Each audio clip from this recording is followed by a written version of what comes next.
Welcome into College Football Mornings. It is Thursday morning, which means that it is time for our Saturday plays. I am Chris Moxley. You can find me at ChrisMoxley19 on Twitter. And of course, as always, everything I do at campus2canton.com. College Football Mornings is Campus to Canton's premier morning show where we go live every single weekday of the season to give you starts, sits, and a bunch of other information like betting, prize picks, and from the YouTube account, which if you're watching on YouTube, make sure that you're like subscribed. We also have W Debate. We have Bet on C2C. We have on the official, which is our recruiting podcast. So much stuff going live on the YouTube page. Make sure that you are subscribing to this channel to get access to all of that. I won't keep you all longer than I have to, like always. Let's kick it off with our three of our favorite plays for the week. And if you are interested in more of our betting card and our entire slate coverage, make sure that you sign up to campus2canton.com, either the in-season edge package or the NIL package, which allows you to get access to my entire card as well as other cards like Alfred at C2C and give our insight and logic behind not just these three, but a bunch of more picks. First, Florida State minus 13.5 first half. I like this number under 2 field goals. The Georgia Tech Yellow Jackets are probably going to be without Jeff Sims. He was hurt, and Zach Gibson is terrible. He played awful. He was like 3 for 19 when he came in. He ran out of bounds in the last play. I mean, this is not going to be a competitive matchup between these two teams. I think you could play FSU minus 24 as well in game total if you wanted to. I mean, both of these are totally applicable. But I just like the first half. It's a little bit shorter number to cover, and it allows – and I just don't think Georgia Tech's going to get there this week. FSU should be pretty healthy, probably the healthiest they've been this year. Robert Scott is, I think he's back to full health on the offensive line, and Jared Verse has been healthy for a couple games, so they should be able to take it to Georgia Tech. First half or full game, 13.5, 24.5 respectively. ECU plus 3.5. It's down to 3 in a lot of places, but I as long as it's over field goal, I'm going to play it. Potentially a wrong team favorite situation, despite this game being in Provo and at night. It's a tough place to play for away teams, and ECU is away against BYU this week. But ECU is better than I think people realize. They are proving to be a better team. They've crushed UCF last year, and BYU is ranked at the bottom 25 in both passing and rushing. Bottom 35 in both passing and rushing explosiveness, 98th and 110th respectively. Keaton Mitchell, the running back for ECU, is awesome. I think he can take advantage of this porous rush defense. And the receiver duo, along with Holton Allers at quarterback, Isaiah Winstead, CJ Johnson, really, really great. I don't think that they can keep up with them in the passing game. I think they hit a lot of explosive plays.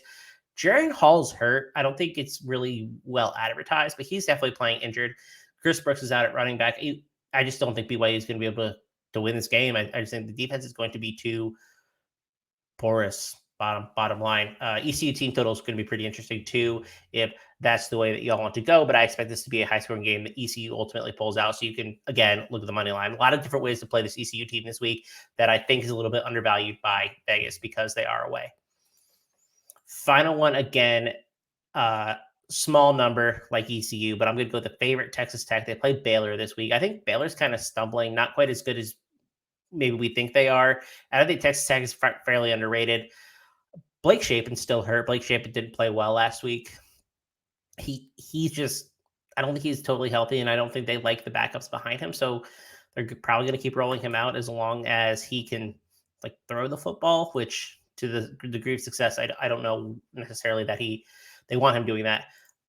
Texas Tech is better than people realize. Like I said, I think with Barry Morton under center versus Donovan Smith, they're doing a lot more of what Zach Kitley wanted to do on offense, and we've seen them click kind of in recent weeks. I mean, they just crushed West Virginia.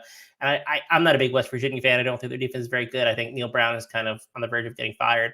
But that's still a pretty impressive performance that they put up last week against those Mountaineers.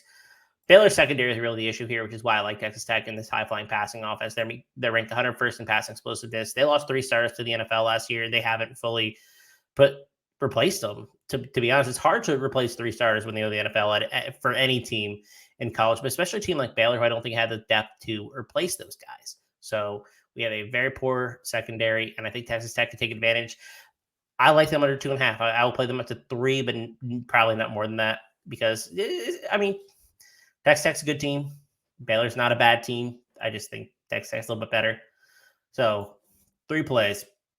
FSU, you can play them first half 13.5 or full game 24. I think I'm probably going to end up playing 13.5 just because I think that number is a little bit better because they're going to come out hot. I think that Georgia Tech doesn't have an answer, and Zach Gibson might get pulled or just turtle. Then maybe they'll go back to the triple option. I don't know.